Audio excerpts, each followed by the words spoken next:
கொடுக்கிறார். உங்கள் குடும்பத்தை குறித்து, உங்கள் வேலையை குறித்து, உங்கள் வருமானத்தை குறித்து, உங்களை குறித்து மனிதர்கள் நினைத்திருக்கிற நினைவுகளை நான் மாற்றுவேன் என்று கர்த்தர் வாக்கு கொடுக்கிறார். நம்புறவர்கள் கரங்களை உயர்த்தி, என்னுடைய சொந்தங்கள் எனக்கு நினைத்திருக்கிற நினைவுகளை மாற்றுகிற கர்த்தர். ஹல்லேலூயா.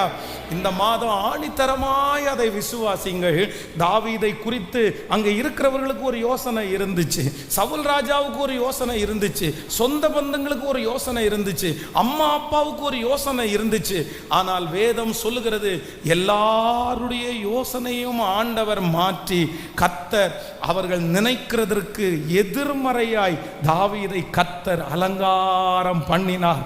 நான் விசுவாசிக்கிறேன், நான் நம்புகிறேன், ஆண்டவர் உங்களுக்கு ஒரு பெரிய காரியத்தை செய்ய போகிறார். நீங்க